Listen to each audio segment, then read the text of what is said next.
എന്താ മാഷെ ഏകാന്തരായിരുന്നു മൂളിക്കൊണ്ടിരിക്കുന്നത്? വലിയ ഉർവശിയും വരാൻ തപസ് ചെയ്യുകയായിരിക്കും. എന്നാൽ ഇന്ന് ഊർവശിയും ടെമ്പയൊന്നും വരികയില്ല. ദേവലോകത്ത് ബസ് തൊഴിലാളികൾ സ്ട്രൈക്കാണ്. ഞാനൊരു പാട്ട് എഴുതുകയാണ്. ആരാണ് ഹീറോയിൻ? പഞ്ചവടിയിലെ സീത. അതെന്താ സാറേ, ഞങ്ങളിവിടെ 8-10 ടിപ് ടോപ്പ് പരുവത്തിലുള്ള പെണ്ണുങ്ങൾ ഈ പഞ്ചവടിയിലില്ലേ? ഇവരെയൊക്കെ വിട്ടിട്ട് സാറെന്തിനാ പണ്ടത്തെ സീതയെ തേടി പോകുന്നത്? എനിക്ക് എന്റെ സീത ഇഷ്ടമാണ്, ഇല്ലേ രജനി? ഓഹോ, ഇവളാണോ സാറിന്റെ ഏജന്റ്? എന്റെ സ്വപ്നലോകത്തിലെ കളിത്തോഴി. സ്വപ്നത്തിലാണേ. കളി കാര്യമായാൽ ഞങ്ങൾ ഈ പൂച്ച സന്യാസിയുടെ സമാധി ഇവിടെ തന്നെ ഉണ്ടാക്കും. നിനക്ക് എപ്പോഴും ഈ ദുഷ്ടവിചാരമേ ഉള്ളല്ലോടി. സാറേ, ഓ, ആ പാട്ടൊന്ന് പാടാമോ? തീർന്നിട്ടില്ല. പിന്നെ ഞങ്ങൾ വേണേ പോയേക്കാം. ശ്രീരാമനും സീതയും കൂടെ തനിയേന്ന് പാടി രസിച്ചോളണം. പടി. അയ്യോ, നിങ്ങൾ പോകരുത്. നിങ്ങൾ പോയാൽ വല്ല രാവണന്മാരും വന്ന് സീതയെ മോഷ്ടിച്ചുകൊണ്ട് പോകും. ഞാൻ പറഞ്ഞേക്കാം. പോണവര് പോട്ടെ. സാറേ, ആ പാട്ടൊന്ന് പാടൂ. അതിനു മുമ്പ് സീതയെ ഞാനൊന്ന് പഠിക്കണ്ടേ? ഞാൻ സീതയുമല്ല സാവിത്രിയുമല്ല. ഇഷ്ടമുണ്ടെങ്കിൽ പാടിയാൽ മതി.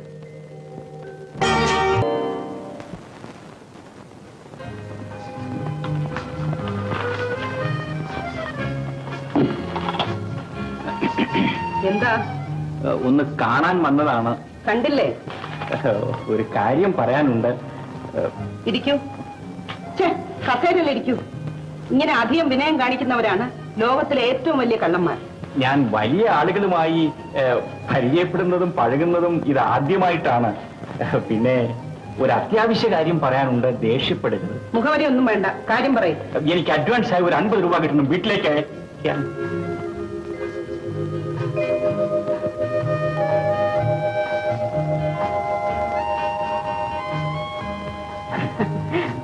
നിങ്ങൾ വളരെ മധുരമായിട്ട് പാടുമല്ലേ? ഓ, ഞാൻ ചില തുക്കട പാട്ടുകളൊക്കെ പാടും. നിങ്ങൾ എന്നെ തോപ്പിച്ചിരിക്കുന്നു. ആട്ടെ, ആരാണ് നിങ്ങളുടെ ഗുരു? ഹരിപ്പാട്ട് രാമൻകുട്ടി ഭാഗവത്.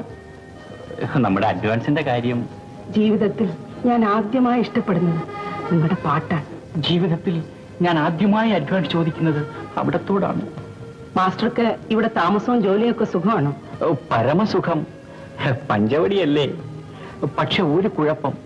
എന്താ? ഇവിടുത്തെ ആശ്രമ കന്യകമാരെ പാട്ട് പഠിപ്പിക്കാൻ ഒരു അങ്കലാപ്പ്. മാസ്റ്റർ പെൺകുട്ടികളുമായി ഇടപെടുന്നത് ആദ്യമായിട്ടായിരിക്കും. എല്ലാം ആദ്യമായിട്ടാണ്.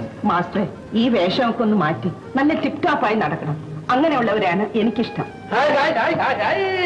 പണ്ട് രമണന്റെ പാട്ട് ചന്ദ്രികയുടെ കിളിവാതിൽ തോപ്പിച്ചു.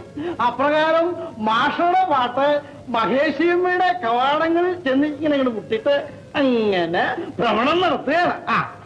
ഞാൻ മാസ്റ്റർക്ക് ചില ഉപദേശമൊക്കെ കൊടുക്കുക.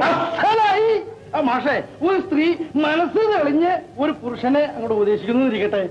എല്ലാം ഇത് കരുതിക്കോളൂ. അപ്പൊ മാഷ് അറിഞ്ഞല്ലേ? ഓ, എന്റെ അഡ്വാൻസ് ഞാൻ മറന്നുപോയി. ഇതാ.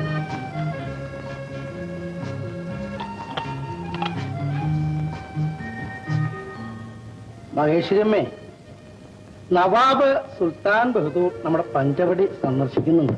ആരാണ് ഈ അപരാധം സുൽത്താൻ ബഹദൂറിന് അറിയില്ലേ? ലോക കോടീശ്വരന്മാരുടെ ഒരാള്, പഞ്ചവടി രക്ഷാധികാരിയാണ്. മൂപ്പൻ ഇങ്ങോട്ട് വരുമ്പോൾ രാജോചിതമായ രീതിയിൽ നമുക്ക് ഒരു സ്വീകരണം അങ്ങോട്ട് കൊടുക്കണം.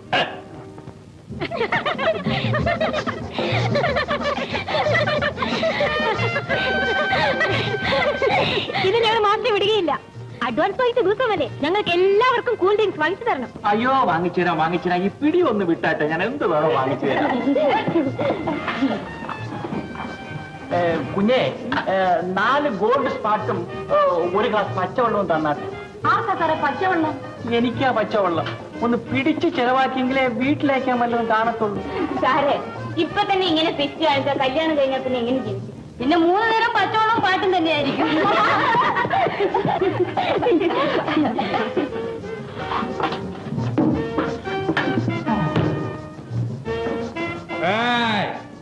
നാല് സോഡ, 4 ഗ്ലാസ്. ഇത് കൂൾ ഡ്രിങ്ക് ഷോപ്പല്ലേ? അവരോട് ഇവിടെ നിന്ന് കഴിക്കരുതെന്ന് പറയണം മാസ്റ്റർ. അവരവിടെ ഇരുന്ന് കഴിച്ചോട്ടെ, നമ്മൾ അങ്ങോട്ട് നോക്കണ്ട. അവര് കുടിച്ചു കഴിഞ്ഞ് നമ്മളെ കയറി പിടിച്ചാലോ? മാനക്കേടാ. അതുകൊണ്ടാ പറഞ്ഞത് അവരോട് ഇവിടെ ഒന്ന് കുടിക്കരുതെന്ന് പറയാം. ചെല്ലണം മാസ്റ്റർ.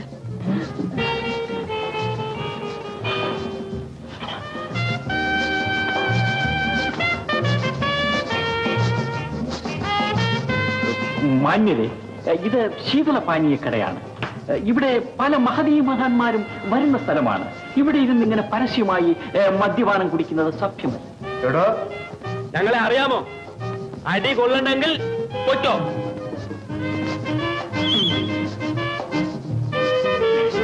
സഹോദരന്മാരെ, നിങ്ങളോട് വീണ്ടും ഞാൻ യാചിച്ചു പറയുകയാണ്. നിങ്ങളുടെ അമ്മ പെങ്ങന്മാരെ കൊടുത്ത് ഈ മദ്യം ഇവിടെ ഇരുന്ന് നിങ്ങൾ കഴിക്കരുത്. ഈ വിഷപാനീയം ക്ഷമാപണത്തോട് ഞാൻ എടുക്കുകയാണ്.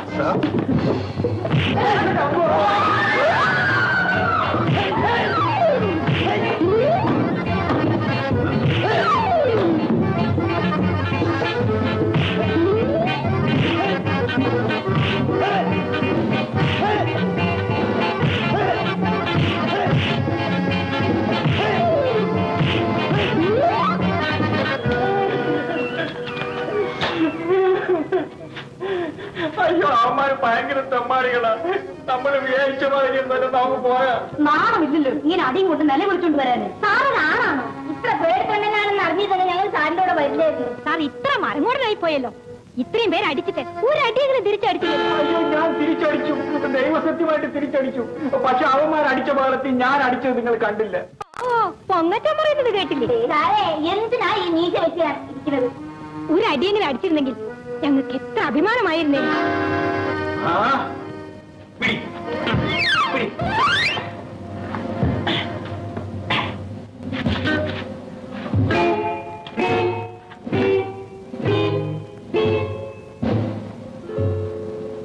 ഒരു കോൾഡ് സ്പോൺ.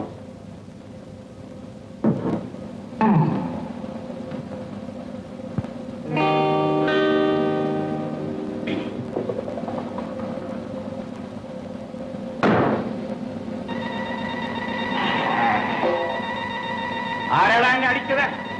വരണ.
എന്താ മാഷെ, ഇങ്ങോട്ടെങ്ങ് വരുന്നതേ ഇല്ലല്ലോ.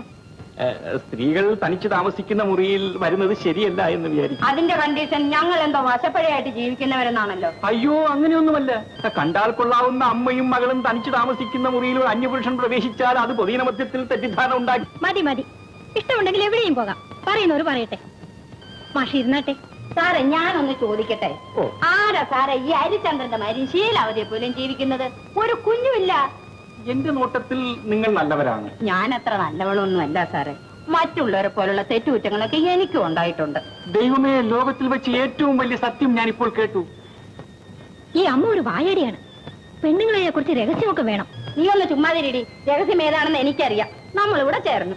ഒരു വർഷം കഴിഞ്ഞാൽ നമ്മുടെ കണ്ടീഷൻ ശരിയാണെങ്കിൽ 4-5 ലക്ഷം രൂപ കിട്ടും. ഇതല്ലേടി രഹസ്യം? ഇത് ഞാൻ ആരടുത്തെങ്കിലും പറഞ്ഞോടി? നീ ഒന്നും മിണ്ടാതിരുന്നേ. ആ, എനിക്ക് ഒരു കാലം വരും. ഒരു വർഷം ഒന്ന് കഴിഞ്ഞോട്ടെ. ഒരു 4-5 ലക്ഷം രൂപ ഇവിടുന്ന് കിട്ടും. അപ്പൊ ഇവന്റെ ഒക്കെ കണ്ടീഷൻ എടുത്ത് ഞാൻ ദൂരെ അറിഞ്ഞിട്ട് മാഷിനെ വെച്ച് ഞാനൊരു ഡാൻസ് കമ്പനി നടത്തും. അമ്മേ, എന്താ അതൊരു പാവ. അതങ്ങനെ ചുമ്മാ ആടും. മാഷ് പോണം. ഞങ്ങൾക്കൊന്ന് വെളിയിലേക്ക് പോണം. വന്ദനം. വന്ദനം. ചുമ്മാ വായി തോന്നുന്നത് വിളിച്ചു പറഞ്ഞാൽ അനുഭവം അറിയാമല്ലോ.